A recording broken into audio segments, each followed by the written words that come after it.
Sa loob ng 6 na taon, ang akala ng asawa kong walang utang na loob at ng kanyang sakim na ina ay isa lamang akong hamak na babaeng walang pinag-aralan na pinalad na mapabilang sa kanilang pamilya. Hinayaan ko silang tapakan ng aking dangal. Alilain ako sa sarili kong pamamahay at pagnakawan ng lakas, habang palihim ko namang itinataguyod ang kanilang marangyang buhay. Ngunit ngayong gabi, sa gitna ng rumagasang bagyo, matitikman nila ang pait ng kanilang sariling kataksilan. Ang lalaking binuo ko mula sa kawalan ay itatapon ako sa putikan, nang hindi niya nalalamang sa isang pitik ko lang. Ang buong mundong kinatatayuan niya ay guguho at magiging abo. Humahampas ang malakas na ulan sa bintana ng kusina, habang maingat na inilalagay ni Marisol ang mainit na tsaa at gamot sa isang deplatong tray para sa kanyang biyenan. Sa labas, ang dagundong ng kulog ay tila isang babala ng paparating na unos na hindi lamang sa kalangitan. Matatagpuan, Marisol, bingi ka na ba? Ang bagal-bagal mo, kanina pa ako naghihintay dito. Gusto mo ba talagang mamatay na ako para makuha mo ang mga alahas ko? Ang tinig ni Doña Lourdes ay matalas pa sa kutsilyo. Pumupunit sa katahimikan ng bahay. Lumakad si Marisol patungo sa sala. Ang kanyang mukha ay walang mababakas na emosyon. Isang maskara ng kapayapaan na itinanim niya sa loob ng maraming taon. Pagkakita sa kanya, hindi man lang nag-abalang tumingin ang matanda. Sa halip ay itinulak nito ang tray, kaya bahagyang tumapon ang mainit na likido sa kamay ni Marisol. Hindi man lang kumurap ang huli. "Mom, stop shouting. Stress is not good for your blood sugar." Pumasok si Daniel sa sala. Suot ang kanyang mamahaling suit na si Marisol mismo ang nagpa-dry clean noong nakaraang araw. Ngunit hindi siya mag-isa. Sa tabi niya ay nakakapit ang isang babaeng nakasuot ng hapit na pulang damit. Si Camille, ang anak ng isang mayamang pamilya na palaging ibinibida ni Daniel sa kanyang mga post sa social media. "Daniel, nandito ka na pala? Nakahanda na ang hapunan ninyo," mahinahong saad ni Marisol. Bagaman ang kanyang mga mata ay nananatiling nakatuon sa asawa. Tumawa ng mapait si Daniel, isang tunog na puno ng pagmamataas. "Hapunan, Marisol, stop acting like a saint." Tapos na ang palabas na ito. "I'm tired of coming home to a woman who smells like onions and laundry soap. Look at Camille. She is the face of my company now. She is successful, elegant, and rich. Hindi tulad mo na pabigat lang sa buhay ko simula pa noon." "What are you trying to say?" Daniel tanong ni Marisol. Ang kanyang boses ay hindi nangangatog. Tila isang lawa na walang kibo bago ang bagyo. "I'm saying this is over. I've already filed for annulment. At dahil ang bahay na ito ay nakapangalan sa akin, kailangan mo nang umalis." Ngayon din, inilapag ni Doña Lourdes ang kanyang tsaa at tumayo ng may ngisi sa labi. "Narinig mo ang anak ko, Marisol, huwag kang magkunwaring biktima. 6 na taon ka naming pinakain at binihisan. Utang na loob mo sa amin na hindi ka namatay sa gutom sa kalsada. Pero ngayon, kailangan na ni Daniel ng asawang kapantay ng antas niya. Camille is bringing in millions of investments for the company. Eh ikaw, ano ang naibigay mo bukod sa pagluluto ng pandesal?" Humakbang si Camille, pasulong.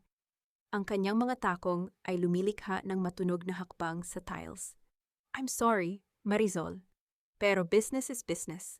Daniel needs me to reach the top. You're just a part of his past that needs to be deleted. Tanggapin mo na lang ang katotohanan na hindi ka nababagay sa mundong ito." Hindi sumagot si Marisol.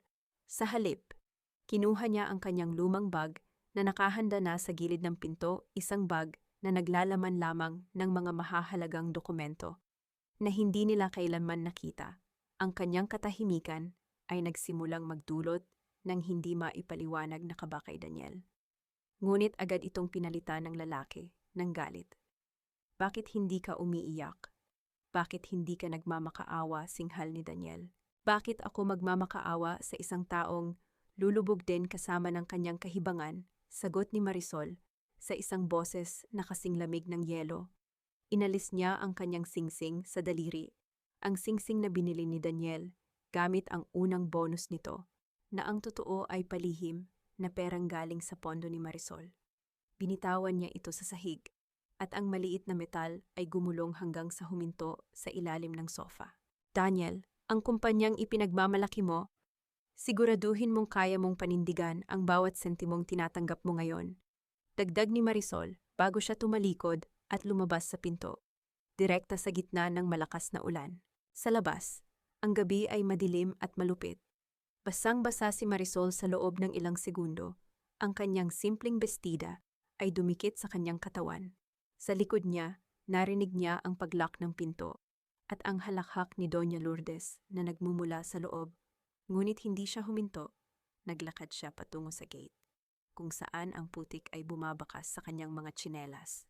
Biglang, ang madilim na kalsada ay naliwanagan ng dalawang malakas na headlight.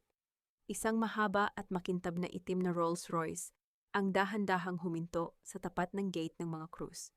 Ang tubig mula sa gulong nito ay tumalsik sa paligid, ngunit ang sasakyan ay nanatiling elegante sa gitna ng unos.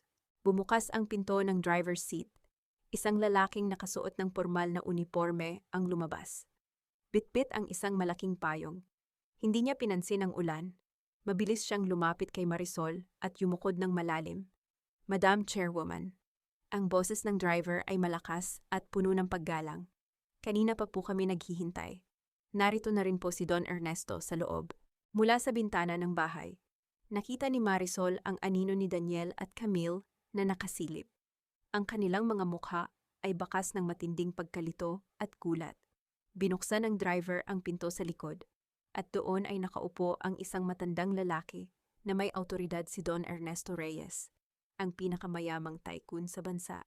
Marisol, apo, saad ng matanda. Ang kanyang tinig ay puno ng pagmamahal, ngunit may halong puot para sa mga taong nasa loob ng bahay. Sapat na ang 6 na taon ng pagtitiis. Oras na para bawiin mo ang kaharian mo. Tumingin si Marisol sa huling pagkakataon sa bahay ng mga krus. Wala nang bakas ng sakit sa kanyang mga mata. Tanging ang apoy ng isang pasyang hindi na mababago. Pumasok siya sa loob ng sasakyan. Ang marangyang leather at init ng heater ay bumalot sa kanya, malayo sa lamig ng kanyang nakaraan.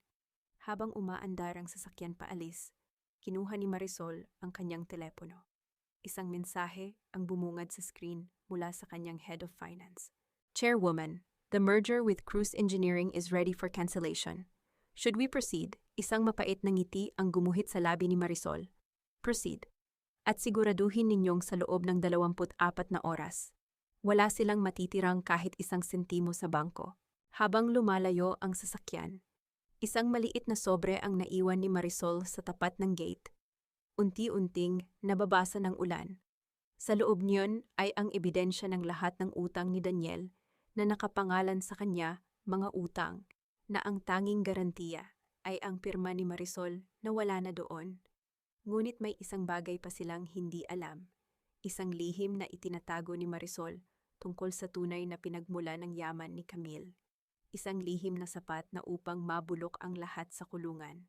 Sinasabi nila na ang pasensya ay isang batingaw na kapag paulit-ulit na hinampas, ay kalaunan ay mababasag din. Sa loob ng 6 na taon, pinatunog ko ang batingaw na iyon para sa isang lalaking akala ko ay karapat-dapat sa aking sakripisyo. Ngunit ngayong gabi, ang bawat piraso ng basag na pasensya ko ay magiging matatalim na bubog na lalaslas sa bawat aspeto ng kanyang buhay. Hindi nila alam na ang pabigat na itinapon nila sa ulan ay ang mismong haligi na pumipigil sa kanilang mundo upang hindi gumuho. Ngayon, hahayaan ko silang malunod sa sarili nilang kawalang hiyaan. Ang marangyang amoy ng mamahaling balat at banayad na bango ng sandalwood sa loob ng Rolls-Royce ay tila isang sampal ng katotohanang matagal ko ring ipinagkait sa aking sarili. Nakaupo ako sa tabi ni Don Ernesto, ang aking lolo na hindi kailanman sumuko sa paghihintay sa aking pagbabalik. Ang lamig ng heater ay unti-unting pinatutuyo ang aking basang buhok. Ngunit ang lamig sa aking puso ay tila hindi na kailanman matutunaw. Marisol, apo, basag ni Don Ernesto sa katahimikan. Hindi mo kailangang gawin ito ng dahan-dahan. Sa isang salita mo lang, bukas ay mamamalimos na sila sa kalsada. Tumingin ako sa labas ng bintana. Pinapanood ang mga patak ng ulan na mabilis na dumadausdo sa salamin. Lolo, Ang mabilis na kamatayan ay isang biyaya. Gusto kong maramdaman nila ang bawat sentimetro ng kanilang pagbagsak. Gusto kong panoorin si Daniel habang unti-unti niyang napagtatanto na. Ang lahat ng tinatamasa niya ay hindi bunga ng kanyang galing, kundi dahil sa awa ng babaeng minaliit niya. Kinuha ko ang tablet na iniabot ng aking sekretarya na si Sofia. Doon ay nakatala ang lahat ng transaksyon ng cruise engineering sa nakalipas na 5 taon. Sofia, ang boses ko ay matatag, walang panginginig. I-freeze mo ang lahat ng private subsidies na dumadaloy sa accounts ni Daniel Cruz, ang anonymous investment fund na nagliligtas sa kanya tuwing nalulugi siya. Putulin mo na, ngayon din. Masusunod po, Madam Chairwoman. Sagot ni Sofia habang mabilis na tumitipa sa kanyang laptop. Samantala, sa loob ng bahay nakakalabas ko pa lamang. Kampanteng nagbubukas ng isang bote ng mamahaling alak si Daniel. Narinig ko ang kanyang boses sa aking isipan, puno ng kayabangan habang kinakausap si Camille. Finally, Camille, wala na ang pabigat sa buhay ko. Cheers to our new life and our new contracts. Marahil ay iyon ang sinasabi niya habang nakayakap sa babaeng akala niya ay magliligtas sa kanya. Ngunit ang katahimikan ng kanilang selebrasyon ay biglang naputol nang tumunog ang telepono ni Daniel. Hindi ito isang ordinaryong tawag. Ito ang tawag mula sa kanyang head accountant, Sir Daniel May. Problema tayo, ang boses sa kabilang linya ay puno ng takot. Ang ating main operational fund mula sa Alpha Investment ay biglang nag-withdraw. Wala na tayong pondo para sa payroll bukas. At ang credit line natin sa bangko biglang na-freeze. Napatayo si Daniel. Ang baso ng alak ay muntik ng mabitawan. Ano, hindi maaari. Kakapirma ko lang ng kontrata sa Reyes Holdings.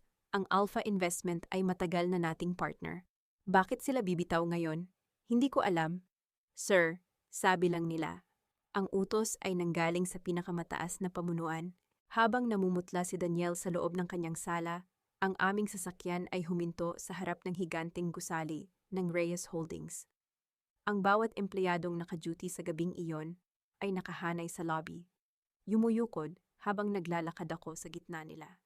Hindi na ako ang Marisol na amoy pandesal at may magaspang na kamay. Ngayon, ako ang Marisol Reyes, ang babaeng may hawak ng tadhana ng libu-libong tao. Pumasok ako sa aking opisina sa penthouse floor. Mula rito, ang buong Manila ay tila isang maliit na mapa sa ilalim ng aking mga paa. Umupo ako sa aking swivel chair at tinitigan ang isang folder na nasa ibabaw ng lamesa. Ito ang merger agreement sa pagitan ng Reyes Holdings at Cruz Engineering. Isang dokumentong ako mismo ang gumawa para tulungan ang asawa ko. Binuksan ko ang panulat na ginto at dahan-dahang gumuhit ng isang malaking X sa bawat pahina nito. Ang bawat hagod ng tinta ay tila isang paghihiganti para sa bawat gabing pinaghintay ako ni Daniel sa hapagkainan habang siya ay nasa piling ng iba. Madam, tawag ni Sofia. Tumatawag po si Mr. Daniel Cruz. Gusto raw po kayong makausap ng chairwoman para linawin ang merger. Isang mapait na ngiti ang sumilay sa aking labi. Huwag mong sasagutin. Hayaan mo siyang mabaliw sa paghihintay. Pero padalhan mo siya ng isang opisyal na liham. Ano pong ilalagay sa liham? Sabihin mo na ang merger ay kinakansela dahil sa lack of integrity ng kanilang CEO. At ilakip mo ang larawan ng kanyang pirma sa annulment papers na pinirmahan niya kanina. Alam ko ang mangyayari. Sa mga sandaling ito, si Daniel ay nagkukumahog na humingi ng tulong kay Camille. Ngunit hindi niya alam, si Camille ay isang parasitiko na biktima rin ng sarili niyang kasinungalingan. Ang pamilya Villanueva ay matagal nang lubog sa utang. At ang tanging dahilan kung bakit sila kumakapit kay Daniel ay dahil akala nila ay mayaman ito dahil sa backup ng Reyes Holdings. Nang matanggap ni Daniel ang email mula sa aking opisina, ang kanyang buong mundo ay tila gumuho. Ang pangalan ng chairwoman na nakalagay sa dulo ng sulat ay hindi lamang M. Reyes. Ito ay Marisol Reyes. Napaupo si Daniel sa kanyang swivel chair sa opisina niyang maliit.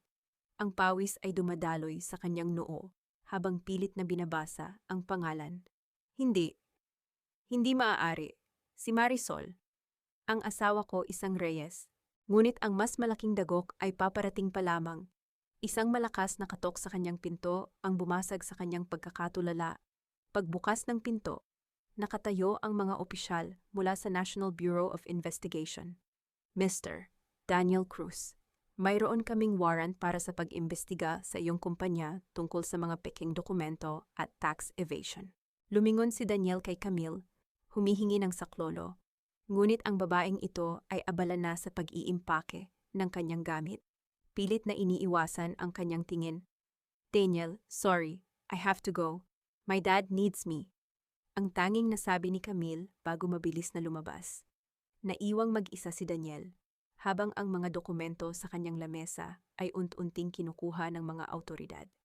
Sa kabilang dulo ng lungsod, itinaas ko ang aking tasa ng kape. Ninanamnam ang bawat sandali ng katahimikan. Magsisimula pa lang tayo, Daniel? Bulong ko sa hangin.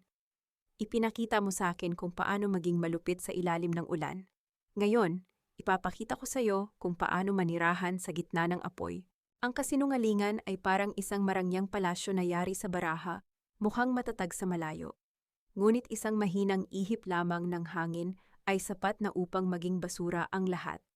Sa loob ng 6 na taon, nagsuot sila ng maskara ng pagmamahal habang unti-unti nilang sinusipsip ang aking lakas. Ngunit ngayong gabi, habang nakasuot ako ng sedang itim sa aking opisina, panonoorin ko kung paano magkakandasira ang kanilang mga huwad na buhay. Ang katotohanan ay hindi laging nagpapalaya. Kung minsan, ito ang nagsisilbing lubid na bibigti sa mga taong akala ay mas matalino sila kaysa sa tadhana. Sa loob ng Mansyong Cruz, isang bahay na itinuturing kong kulungan sa loob ng 6 na taon, hindi mapakali si Daniel. Ang bawat hakbang niya sa makintab na sahig ay tila isang desperadong paghahanap ng kasagutan. Hawak niya ang kanyang tablet. Paulit-ulit na tinitingnan ang balita tungkol sa pagbabalik ng nawawalang tagapagmana ng Reyes Holdings. Hindi ito maaari, Camille. Look at her, ang mukha, ang tindig. Kamukhang kamukha siya ni Marisol, pero paanong mangyayari iyon? Si Marisol ay isang hamak na probinsyana lang na walang pamilya. Ang boses ni Daniel ay mataas, puno ng kaba na pilit niyang itinatago sa likod ng galit. Si Camille, naabala sa paglalagay ng makapal na kolorete sa mukha para sa isang photoshoot, ay umirap lamang. Daniel, stop being paranoid. Baka kamukha lang. Maraming tao ang magkakamukha sa mundo. Besides, your wife was a maid in disguise. Do you think a billionaire would scrub floors and wash your mother's dirty laundry for 6 years? That's impossible. Baka pakawala lang yan ng mga kalaban mo para guluhin ang isip mo.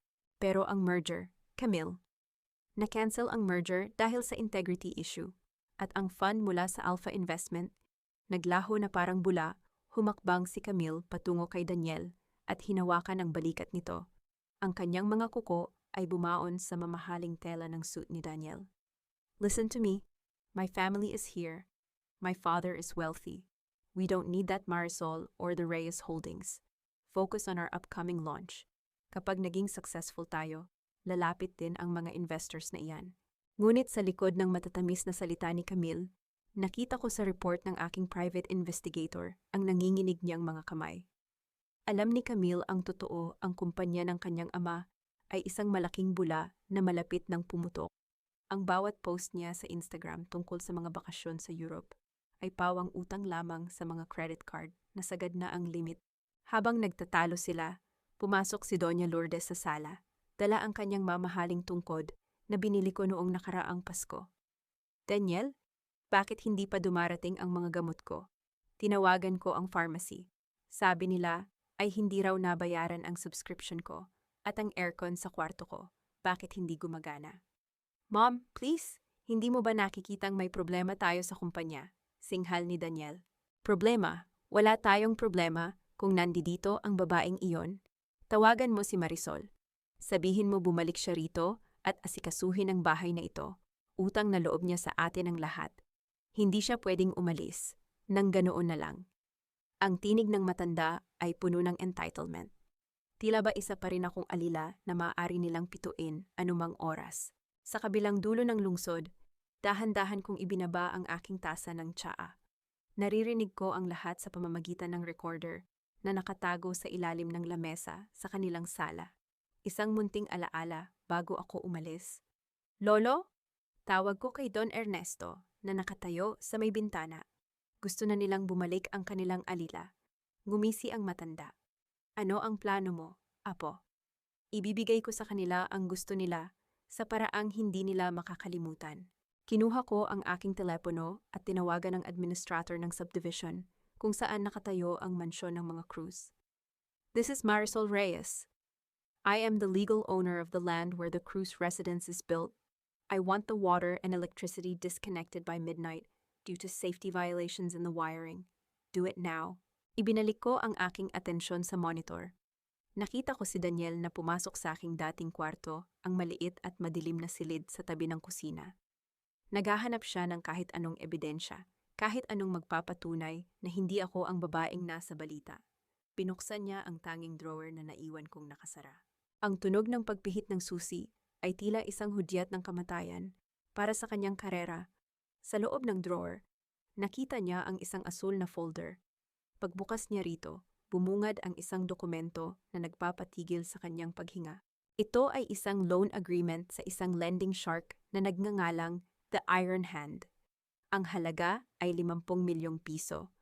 Sa dulo ng dokumento, nakita niya ang kanyang sariling pirma, isang pirma na ginaya at inilagay doon ni Camille noong nakaraang buwan para bayaran ang mga utang ng pamilya Villanueva. Ngunit sa ilalim ng pangalan ni Daniel bilang guarantor at ang collateral, ang mismong kumpanya ni Daniel. Napaupo si Daniel sa sahig. Ang kanyang mukha ay naging kasing puti ng papel. Camille, ano ang ginawa mo sa mga sandaling iyon? Ang mga ilaw sa buong mansyon ay biglang namatay. Ang kadiliman ay bumalot sa kanila. Kasing dilim ng hinaharap na naghihintay sa kanilang lahat. Tanging ang liwanag mula sa tablet ni Daniel ang natira, kung saan nakalagay ang aking huling mensahe na ipinadala ko sa lahat ng kanyang contact list. Ang bawat utang ay may kabayaran, at ang sa inyo ay nagsisimula pa lang. Ginamit ng asawa kong walang utang na loob at ng kanyang sakim na ina ang salitang pamilya para gawin akong alila. Nang hindi nila alam na ang bawat hininga at marangyang pamumuhay nila ay utang sa akin. Sa loob ng 6 na taon, ako ang nagbabayad para sa bawat butil ng kanin at bawat patak ng gamot na nagpapanatili sa buhay ng aking biyenan. Ngayong pinutol ko na ang daloy ng aking biyaya, titingnan natin kung makakakain pa sila gamit ang kanilang kayabangan. Sa sandaling tumawag siya para utusan akong bumalik. Doon niya matatanto na ang babaeng kinalimutan niya ay ang tanging pader na pumipigil sa kanilang tuluyang pagkagiba. Sa loob ng napakataas na opisina ng Reyes Holdings, ang tanging maririnig ay ang banayad na huni ng aircon at ang mahinang paggalaw ng mga papel sa ibabaw ng lamesa ni Marisol. Nakaupo siya sa kanyang leather chair. Tinitingnan ng dapit hapon sa labas ng bintana habang hawak ang isang baso ng malamig na tubig. Ang katahimikan ay bumasag nang ang kanyang mamahaling telepono ay magsimulang mag-ilaw sa ibabaw ng lamesa. Hindi na kailangang tingnan ni Marisol ang pangalan ng tumatawag.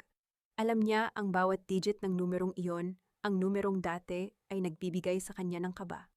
Ngunit ngayon ay nagdudulot na lamang ng pagkasuklam.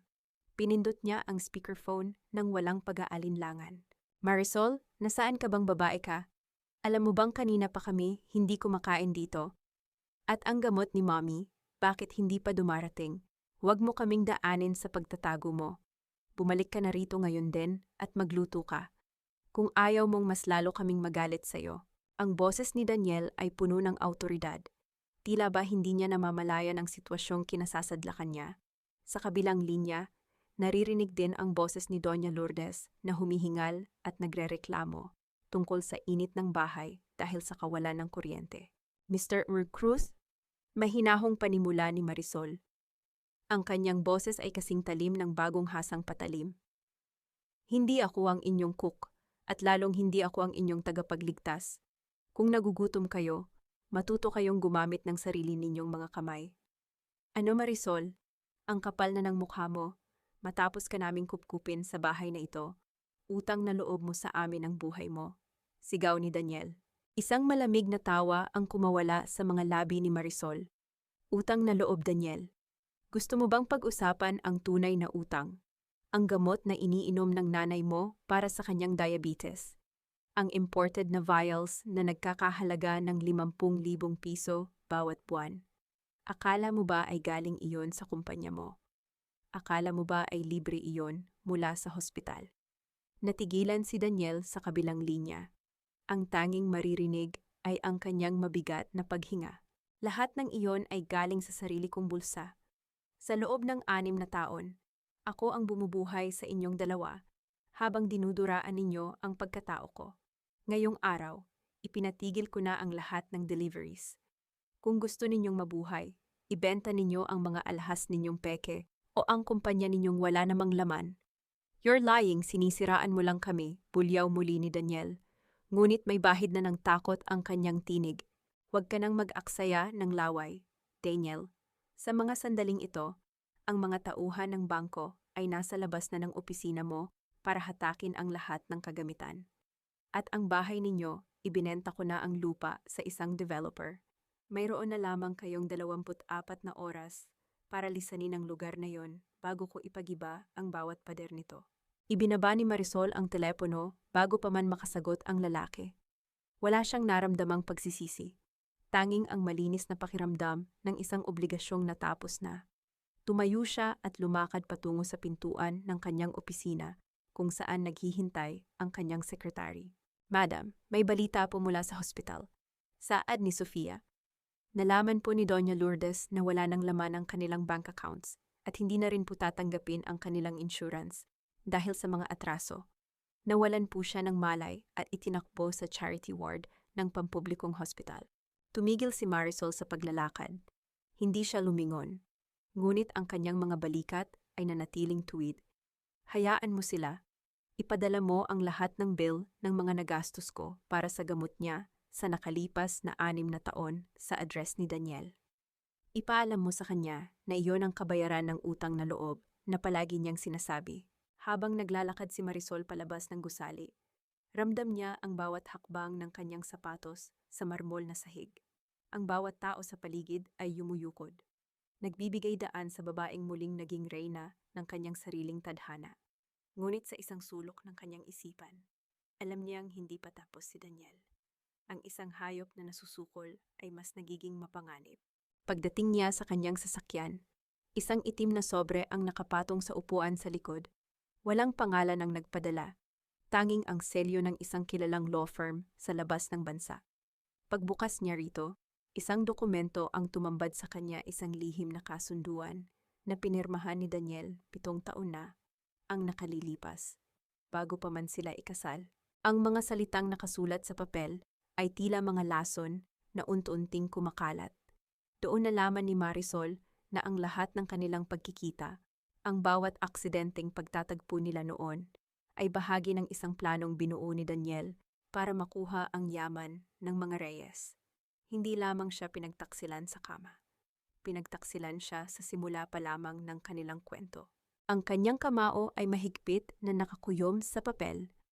Akala mo ay tapos na ako sa'yo, Daniel. Nagkakamali ka. Ngayon, sisiguraduhin kung wala ka nang babalikan. Kahit ang alaala ng iyong pangalan. Ang babaeng dating humahalakhak habang tinatapak-tapakan ang aking pagkatao ay nanginginig na ngayon habang kinakaladkad ng mga security guard palabas ng marangyang bulwagan. Ang aking traidor na asawa ay nakaluhod sa putikan sa labas ng aking opisina.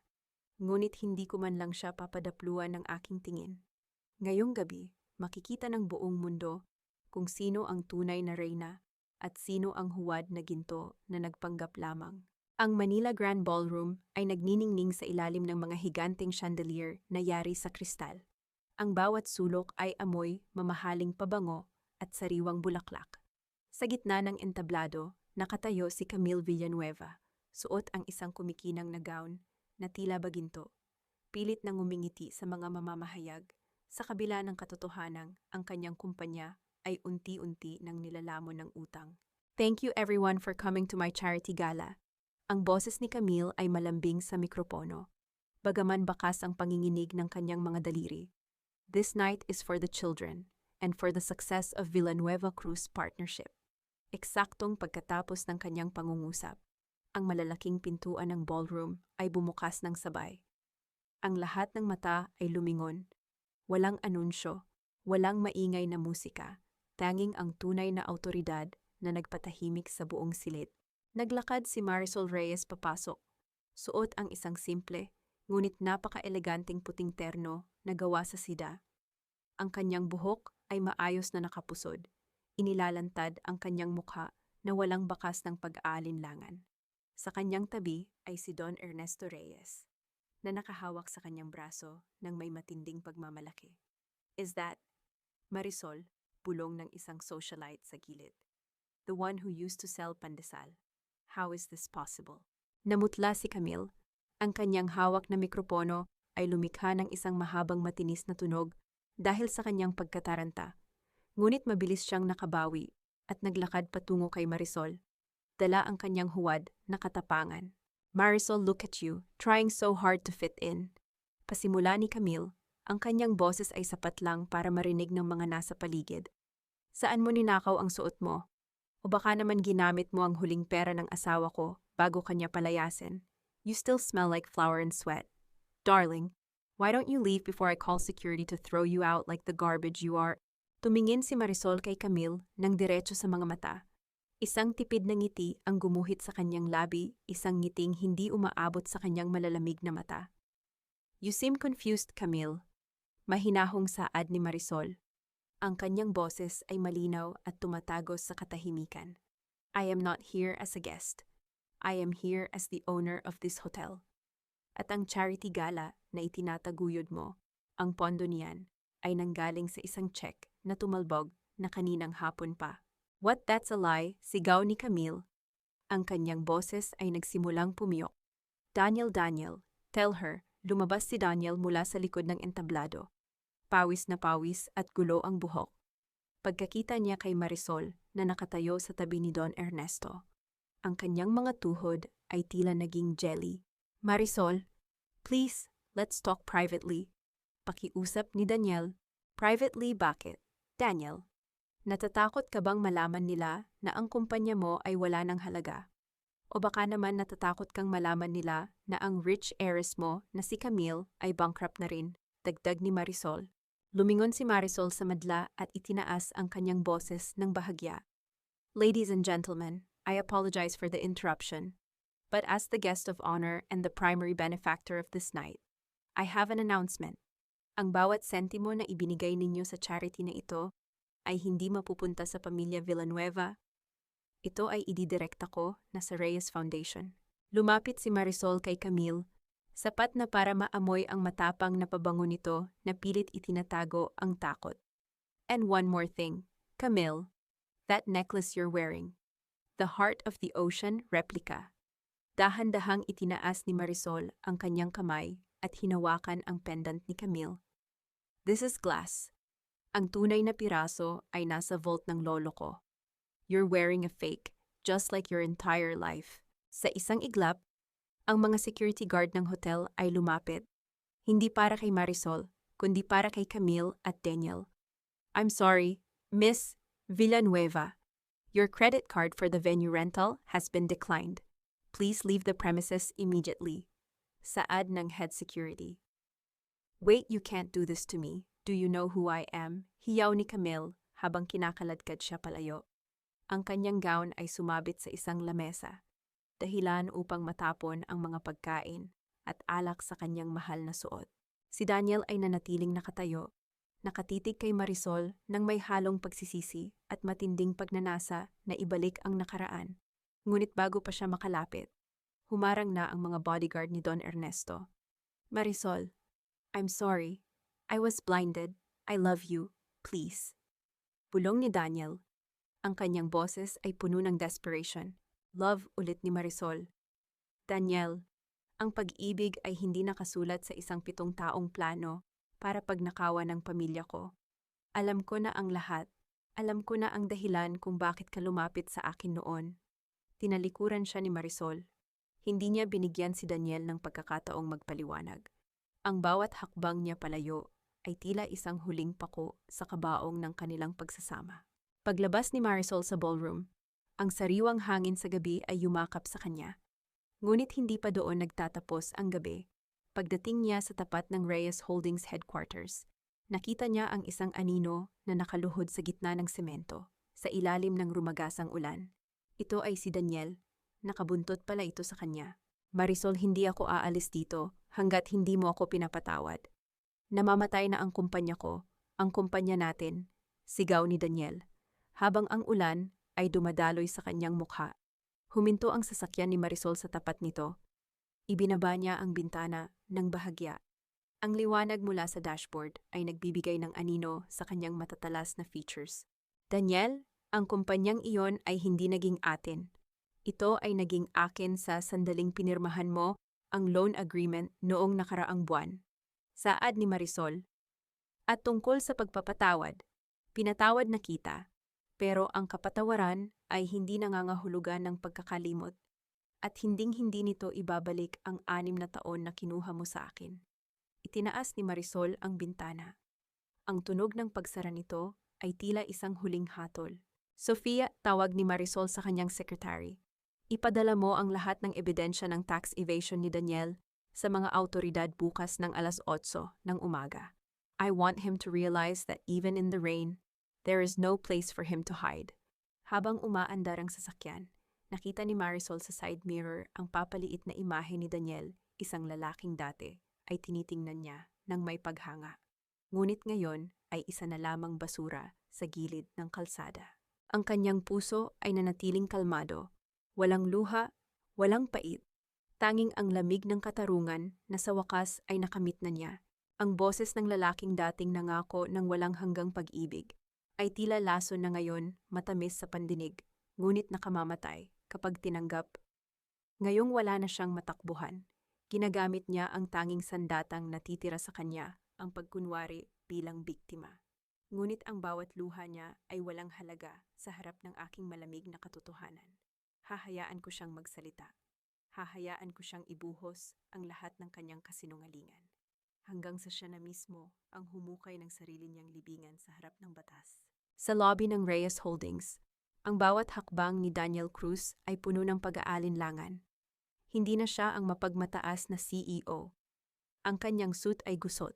Ang kanyang buhok ay tila hindi na isuklay. At ang kanyang mga mata ay namumula sa puyat. Nang makita niya si Marisol na lumabas mula sa elevator, agad siyang sumugod. Ngunit mabilis na hinarang ng 2 malalaking bodyguard. Marisol, love, please, makinig ka muna. Ang boses ni Daniel ay nanginginig, puno ng desperasyon. Nalinlang lang ako, Marisol. Si Camille, siya ang may gawa ng lahat. Dinaya niya ako, binaliktad niya ang isip ko. Ikaw lang ang mahal ko, ikaw lang ang pamilya ko. Huminto si Marisol. Hindi siya lumapit, ngunit hindi rin siya lumayo. Tiningnan niya ang lalaking ito, ang lalaking minahal niya, ng buong puso. Sa loob ng 6 na taon, wala siyang naramdamang galit. Tanging isang malalim na pagkasuklam. Love ulit ni Marisol. Ang kanyang boses ay mahina, ngunit bawat salita ay may bigat. Nakalimutan mo na ba ang sinabi mo sa akin sa ilalim ng ulan? Na amoy sibuyas at sabon ako, na ako ay isang pabigat.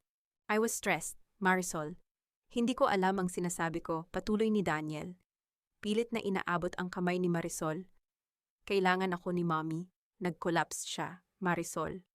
Nasa charity ward siya. Walang maayos na gamot. Walang pagkain. Hindi mo ba siya naawaan 6 na taon mo siyang inalagaan? Hindi mo ba siya pwedeng patawarin?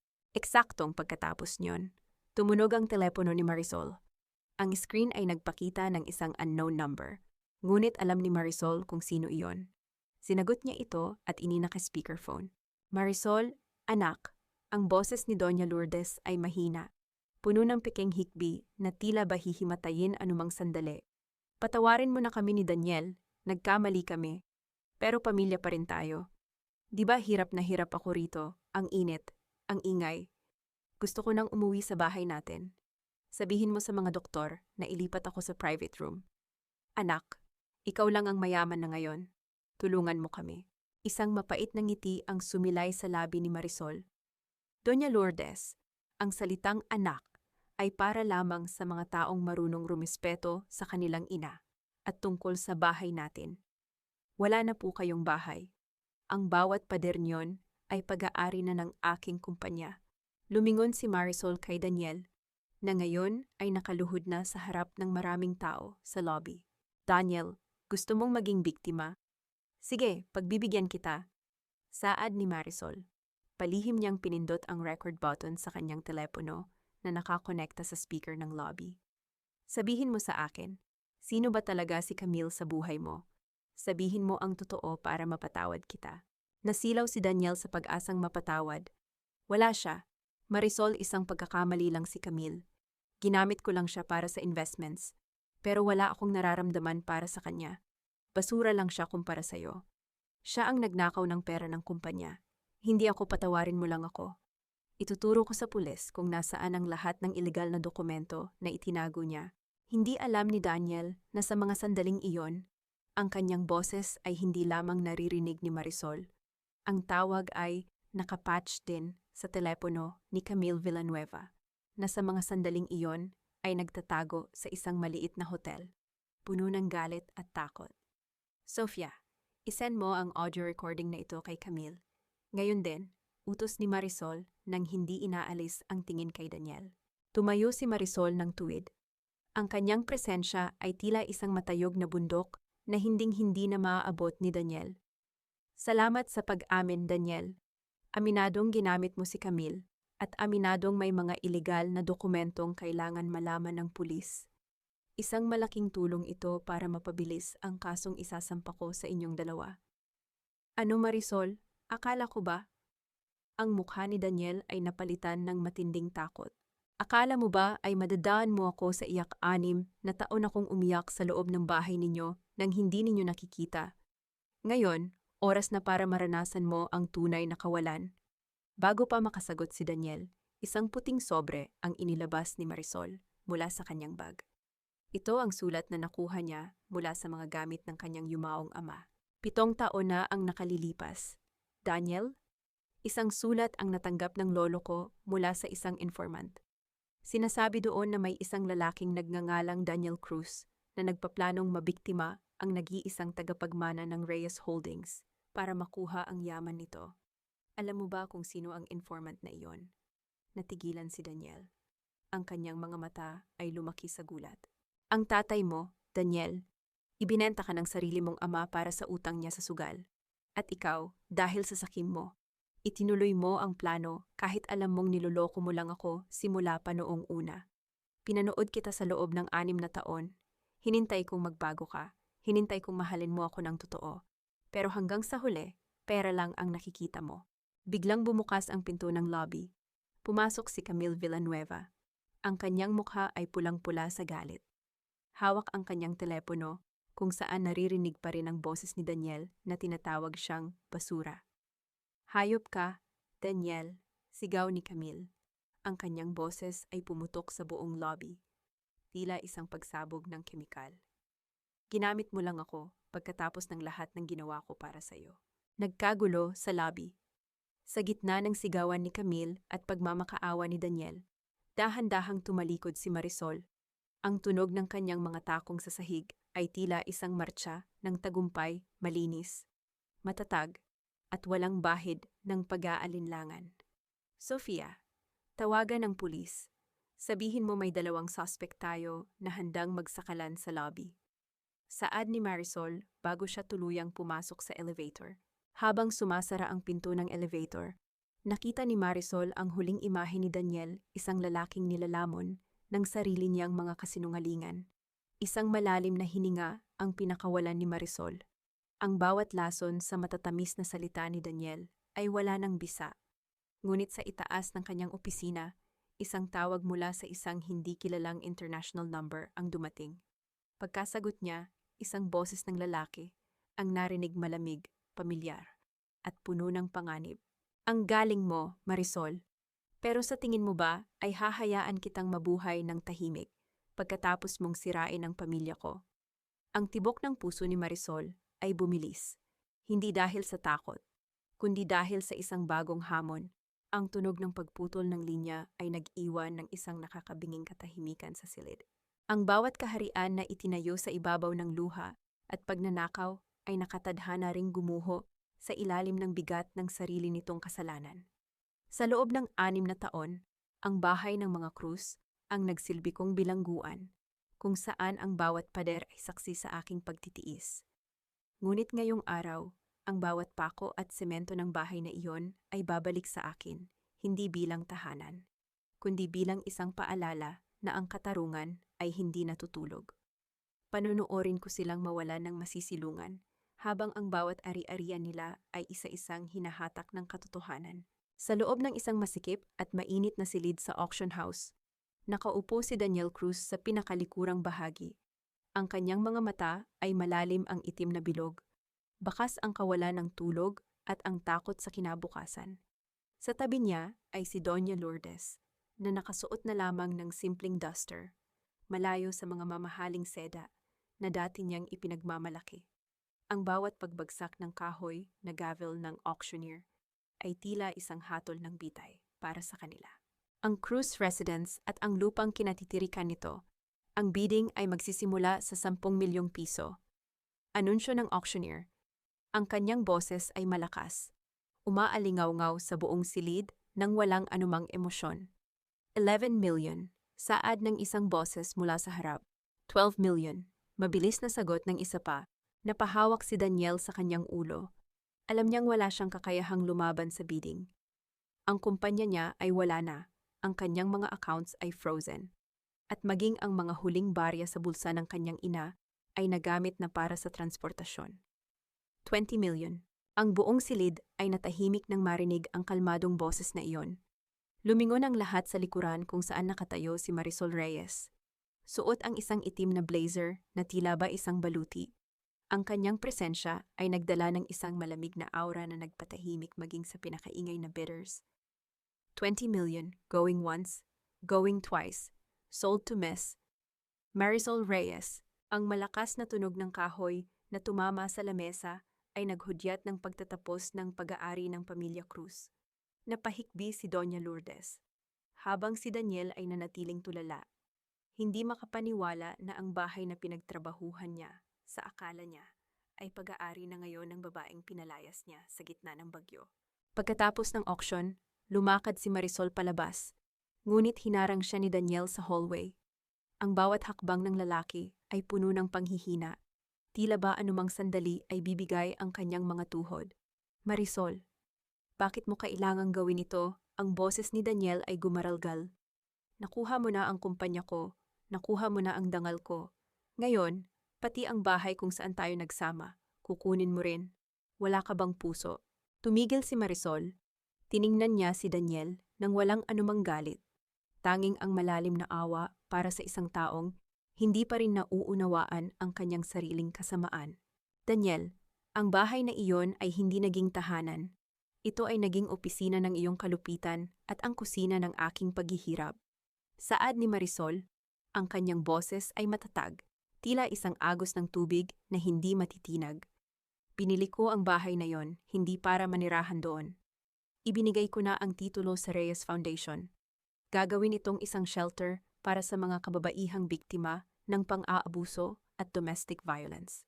Doon sa kusina kung saan mo ako sinisigawan, doon magluluto ang mga babaeng malaya na sa mga tulad mong mapang-api. Napanganga si Daniel. Ang bawat salita ni Marisol ay tila isang sampal na hindi natatapos. At tungkol sa iyong kumpanya, dagdag ni Marisol habang binubuksan ang kanyang bag para kumuha ng isang dokumento.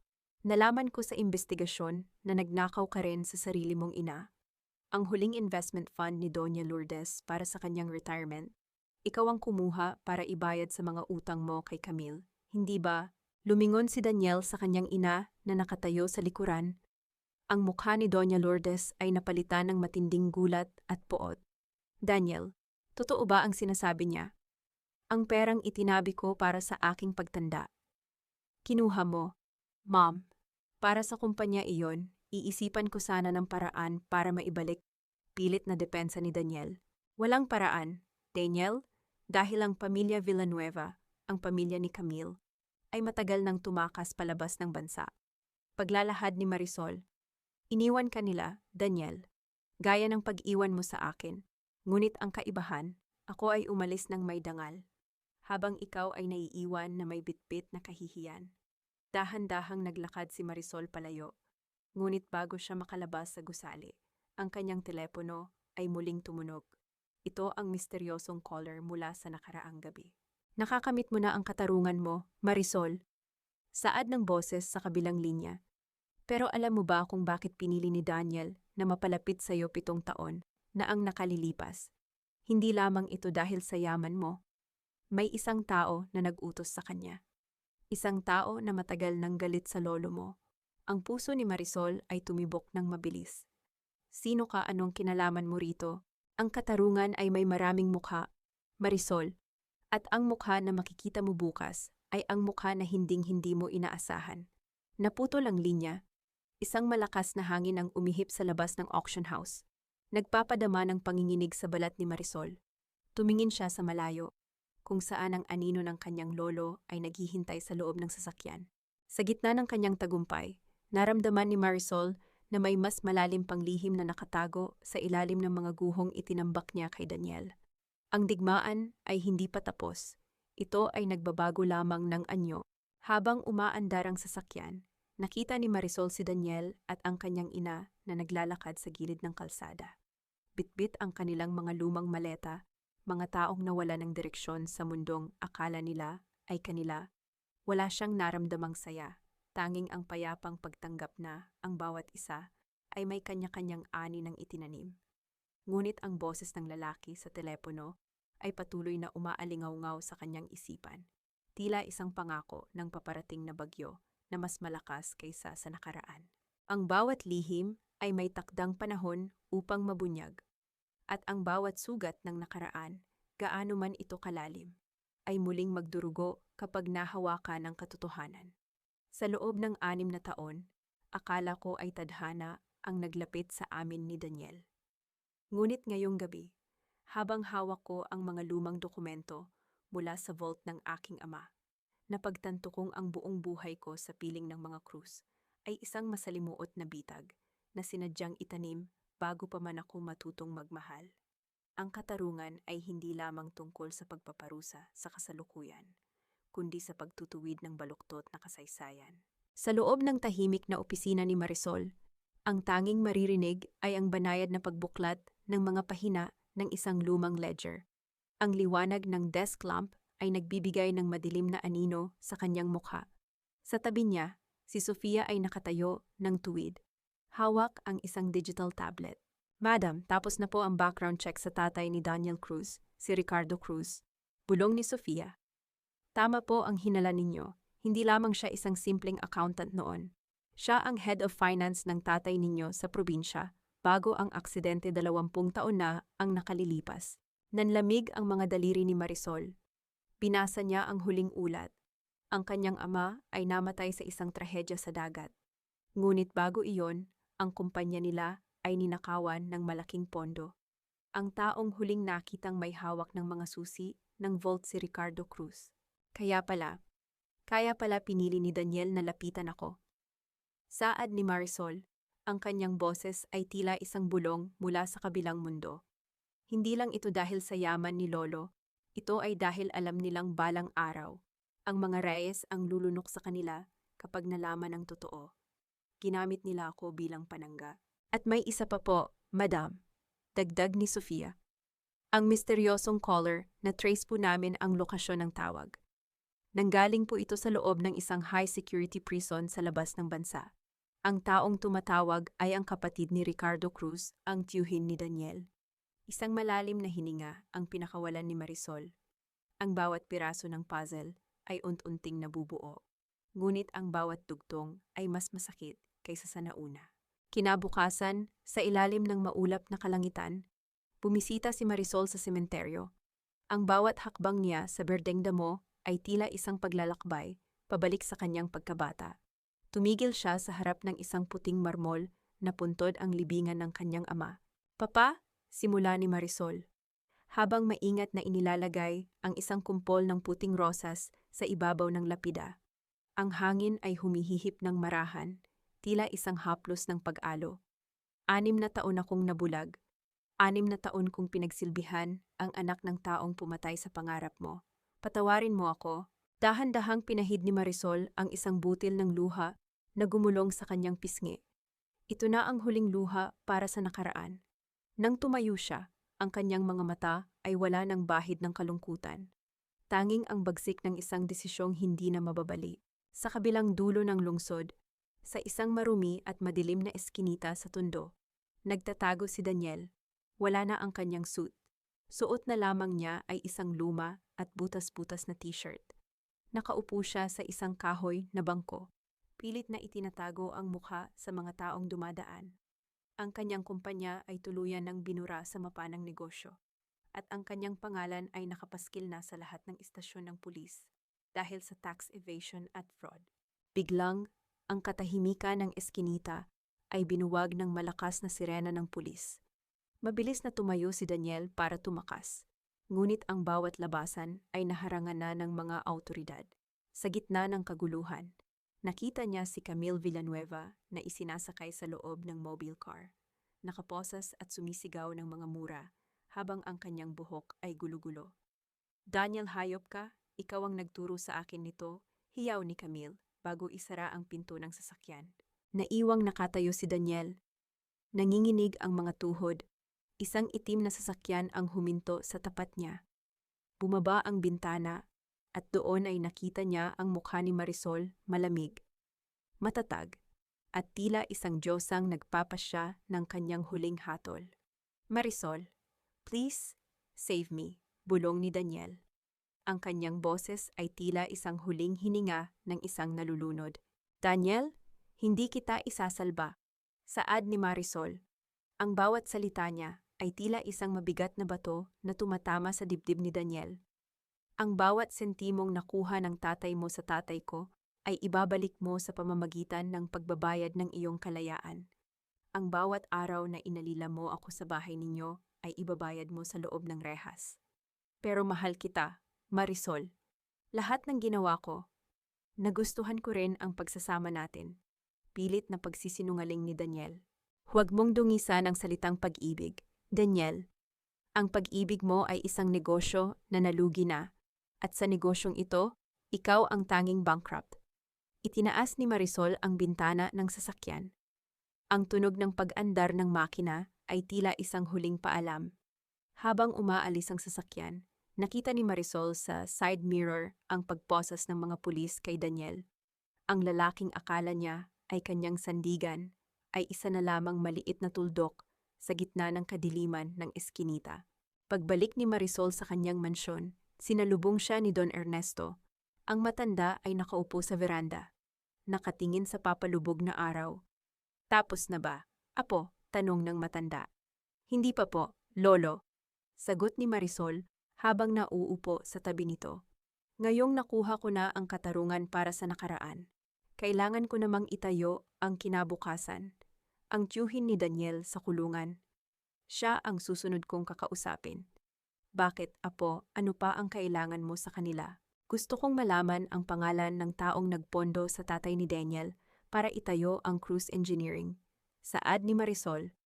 Dahil naramdaman ko, lolo, na ang taong iyon ay malapit sa atin. Masyadong malapit. Ang katahimikan ay bumalot sa kanilang dalawa. Ang tunog ng mga kuliglig sa paligid ay tila isang babala. Alam ni Marisol na ang bawat hakbang niya ay naglalapit sa kanya sa isang katotohanang maaaring mas masakit pa kaysa sa kataksilan ni Daniel. Ngunit hindi na siya natatakot. Ang babaeng seling pandesal sa dilim ay wala na. Ang natira ay ang babaeng lilikha ng sarili niyang liwanag. Kahit gaano pa kadilim ang mundong nakapaligid sa kanya, ang katarungan ay hindi lamang isang malamig na rehas na bakal o isang piraso ng papel mula sa hukuman. Ito ay ang sandali na ang biktima ay tumayo sa harap ng kanyang kaaway. Hindi dala ang galit, kundi ang katotohanang mas matayog na siya kaysa sa anumang sakit na idinulot nito. Ngayong gabi, tatapusin ko ang huling kabanata ng aming huwad na pag-iibigan ni Daniel. Papanoorin ko siyang mawala ng huling hibla ng pag-asa habang ang bawat lihim na nag-uugnay sa aming mga pamilya ay tuluyan ng mabubunyag sa ilalim ng maliwanag na ilaw ng katotohanan. Sa loob ng isang masikip at malamig na interrogation room, nakaupo si Daniel Cruz. Ang liwanag mula sa isang bumbilya sa kisame ay tumatama sa kanyang namumutla at madungis na mukha. Ang tunog ng pagpihit ng doorknob ay tila isang hudyat ng kamatayan sa kanyang pandinig. Pumasok si Marisol. Suot ang isang itim na dress na lalong nagpatingkad sa kanyang maputlang balat at matatalas na mata. "Marisol, love, please, talk to me." Ang boses ni Daniel ay tila isang mahinang kalos ng tuyong dahon sa semento. "Hindi ko ginustong mamatay ang tatay mo. Bata pa ako nun si Papa. Si Papa ang nagplano ng lahat. I was just following orders."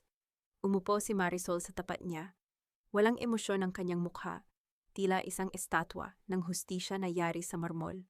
"Orders? Daniel, isang order din ba ang ituring akong basura sa loob ng 6 na taon? Isang order din ba ang ipagpalit ako sa isang babaeng kasing peke mo?" Tanong ni Marisol. Ang kanyang boses ay mahina, ngunit tumatagos sa bawat sulok ng silid. "Nagawa ko lang iyon dahil kailangan kong protektahan ang pamilya ko. Akala ko kapag nakuha ko ang yaman ninyo, magiging payapa na ang lahat." Pilit na paliwanag ni Daniel. Ang kanyang mga kamay na nakaposas ay nanginginig sa ibabaw ng lamesa. "Hindi ka naging biktima, Daniel. Naging katuwang ka." Saad ni Marisol habang inilalabas ang isang lumang litrato mula sa kanyang folder. Ito ang larawan ng kanyang ama kasama si Ricardo Cruz, ang tatay ni Daniel. "Ang bawat sentimong ginamit mo para itayo ang Cruz Engineering ay dugong galing sa pamilya ko. Ngayon, ang bawat sentimong iyon ay babalik sa amin, kasama ang kalayaan mo. You can't do this. Marisol, pamilya tayo. Anong sasabihin ng mga tao that you put your own husband in jail?" Isang mapait na ngiti ang sumilay sa labi ni Marisol. "My husband died the moment he threw my suitcase in the rain, Daniel. Ang nasa harap ko ngayon ay isang kriminal na nagpanggap na asawa. And about the people, they will see a woman who reclaimed her dignity." Tumayo si Marisol, ngunit bago siya makalabas, lumingon siya ng bahagya.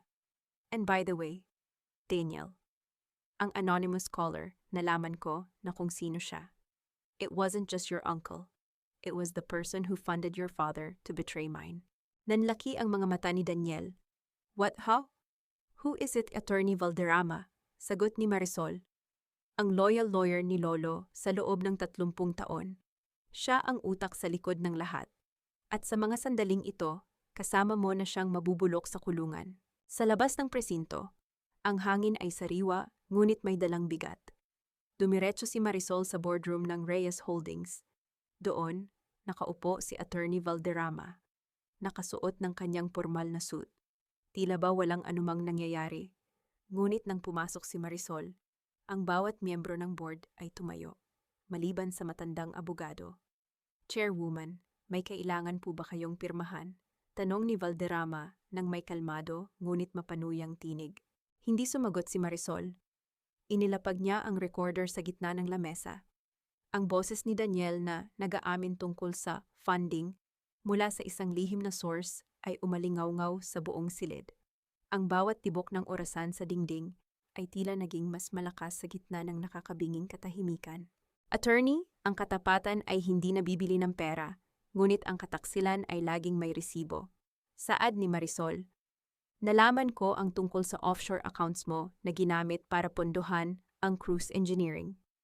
Ginamit mo ang pamilya ni Daniel para ubusin ang yaman ni Lolo mula sa loob, habang nagpapanggap kang tagapagtanggol namin." Namutla ang matanda. Ang kanyang kamay na humahawak sa ballpen ay nagsimulang manginig. "You have no proof, Marisol. This is just the word of a desperate criminal like Daniel." "Ang ebidensya ay hindi lamang nanggaling kay Daniel," sagot ni Marisol habang bumubukas ang pinto at pumasok si Don Ernesto. Mukhang pagod ngunit matatag. "Nanggaling ito sa mga dokumentong itinago mo sa ilalim ng pangalan ng aking yumaong ama. Akala mo ba ay hindi ko malalaman?" Sa isang hudyat ni Marisol, pumasok ang mga awtoridad sa boardroom. Ang tunog ng mga yabag ng sapatos sa makintab na sahig ay tila isang martsa ng huling paghuhukom. "Attorney Valderrama, you are under arrest for corporate fraud, embezzlement, and conspiracy. Saad ng isang opisyal, habang kinakaladkad palayo ang matandang abogado. Tinitigan siya ni Marisol ng diretsyo. Walang galit, walang sigaw. Tanging ang katahimikan ng isang tagumpay na pinatibay ng katotohanan. Ngunit sa gitna ng kaguluhan, isang maliit na detalye ang napansin ni Marisol. Isang sobrang pula ang naiwan ni Valderrama sa upuan nito. Pagbukas ni Marisol, isang piraso ng papel lamang ang laman nito. Ang nakaraan ay hindi mo lubos na kilala. Marisol, ang tatay mo, hindi siya ang biktima na iniisip mo. Ang puso ni Marisol ay tila tumigil sa pagtibok. Isang panibagong pagdududa ang itinanim ng kanyang huling kaaway. Tumingin siya kay Don Ernesto, na ngayon ay nakaiwas ng tingin sa kanya. Lolo, ano ang ibig sabihin nito? Tanong ni Marisol. Ang kanyang boses ay puno ng pangamba. Ang huling cliffhanger ng gabi ay hindi ang pagkakulong ng kanyang mga kaaway, kundi ang bitak sa pundasyon ng kanyang sariling pamilya. Ang bawat tagumpay ay tila may kasamang bagong misteryo na nagbabantang sumira sa kanyang kapayapaan.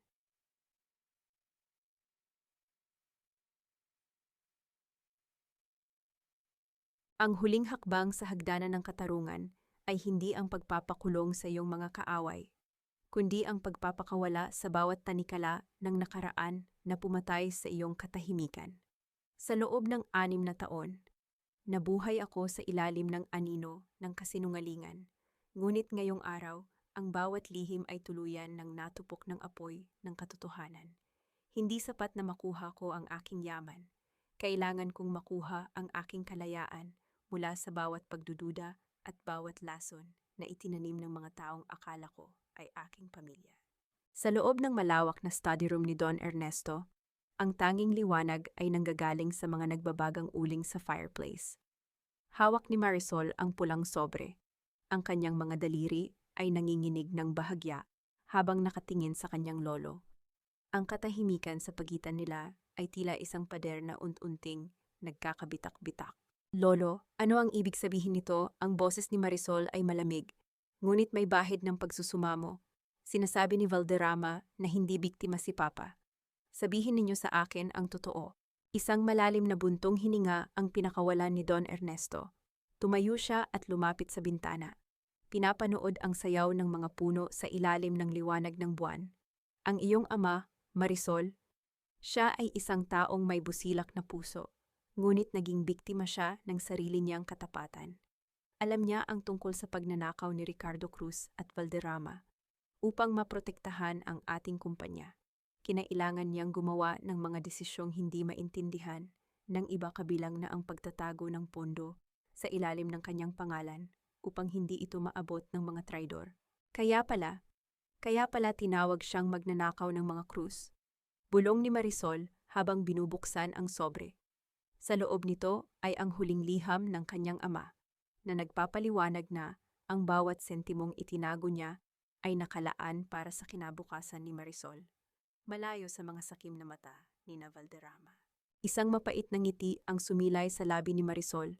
Ang lason na iniwan ni Valderrama ay naging gamot, isang patunay na ang kanyang ama ay nanatiling bayani hanggang sa huling sandali. Gamit ang isang kandila sa ibabaw ng lamesa, dahan-dahang sinunog ni Marisol ang pulang sobre.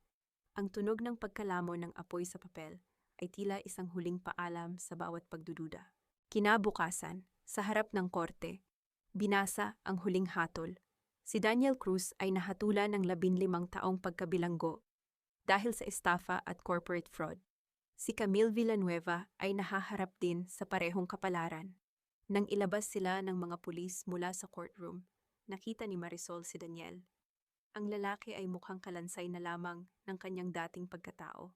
Marisol, sigaw ni Daniel. Ang kanyang boses ay pilit na inaabot ang atensyon ng dating asawa. Please, hayaan mo akong magpaliwanag. Mahal pa rin kita. Huwag mo akong iwan sa ganitong paraan. Hindi huminto si Marisol, ni hindi niya tinapunan ng tingin ang lalaking minsan ay naging mundo niya. Ang bawat hakbang ng kanyang sapatos sa sahig ng korte ay matatag. Puno ng awtoridad na hindi na kailanman muling mayuyurakan. Madam, tawag ni Sofia sa kanyang tabi. Tumawag po ang charity home, si Doña Lourdes, Ayaw daw pong kumain.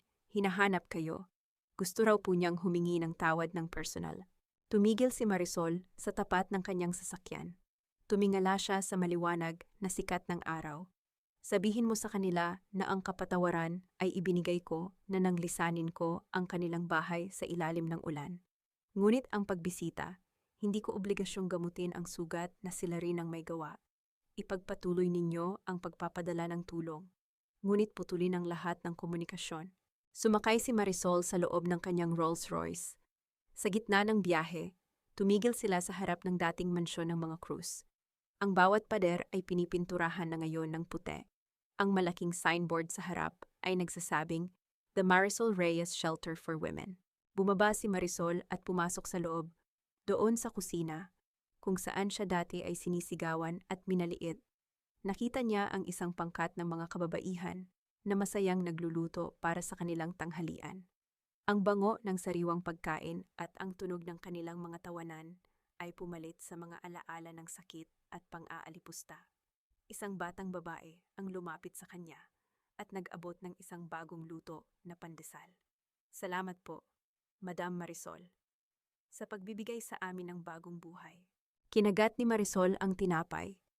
Ang lasa nito ay kasing tamis ng kanyang tagumpay, hindi dahil sa yaman, kundi dahil sa kakayahang makabangon at makatulong sa iba. Sa kanyang pag-alis sa shelter, nakita ni Marisol ang isang pamilyar na anino sa kanto. Ito ay si Daniel. Nasa ilalim ng pagbabantay ng mga pulis habang inililipat ng pasilidad, ay nakatingin sa kanya mula sa bintana ng mobile car. Nakita ni Daniel kung paano nagniningning ang kanyang dating asawa, kung paano siya minamahal ng mga tao, at kung paano siya tuluyang naging reyna ng kanyang sariling buhay. Isang mapait na luha ang gumulong sa pisngi ni Daniel bago tuluyang umandar ang sasakyan. Ang pagkakataong mabuhay sa tabi ng isang hiyas ay kinalimutan niya para sa isang pirasong salamin. Pagdating sa Reyes Holdings Headquarters, tumayo si Marisol sa gitna ng entablado para sa paglulunsad ng kanyang bagong foundation. Ang bawat kamera ay nakatutok sa kanya. Ang bawat mamamahayag ay naghihintay sa kanyang sasabihin. Ang aking kwento, simula ni Marisol, ang kanyang boses ay malinaw na umalingaw-ngaw sa buong bulwagan, ay hindi tungkol sa paghihiganti. Ito ay tungkol sa pag-alala kung sino tayo bago tayo sinabihan ng mundo kung sino ang dapat nating maging. Sa bawat babaeng naririto na nakaranas ng pagtataksil at pang-aapi ang inyong halaga, ay hindi nakadepende sa pagmamahal ng iba, kundi sa katapangan ninyong mahalin ang inyong sarili. Pagkatapos ng kanyang talumpati, sinalubong siya ni Don Ernesto ng may mahigpit na yakap. Ipinagmamalaki kita, Apo, ang iyong ama ay nakangiti na ngayon. Naglakad si Marisol patungo sa kanyang opisina sa penthouse. Mula sa kanyang bintana, tinitigan niya ang malawak na dagat. Ang bawat alon ay tila isang paalala na ang buhay ay patuloy na gumagalaw. At ang bawat unos ay may kasunod na kalmado. Biglang, ang kanyang personal na telepono ay tumunog. Isang mensahe mula sa isang hindi kilalang numero ang pumasok. Hindi ito banta. Hindi ito pananakot. Handa ka na bang malaman ang tungkol sa iyong ina? Ang puso ni Marisol ay tumibok ng mabilis. Ngunit sa pagkakataong ito, wala nang takot. Isang matapang na ngiti ang sumilay sa kanyang mga labi habang binubura ang mensahe. Ang bukas ay akin na, bulong niya sa hangin, at wala nang sinuman ang makakapagnakaw nito sa akin. Habang lumulubog ang araw sa Manila Bay, ang anino ni Marisol ay matayog na nakatayo, hindi na isang biktima, kundi ang arkitekto ng kanyang sariling kaligayahan. Isang taon ang mabilis na lumipas, tila isang agos ng ilog na pilit na binubura ang mga bakas ng dumi sa pampang.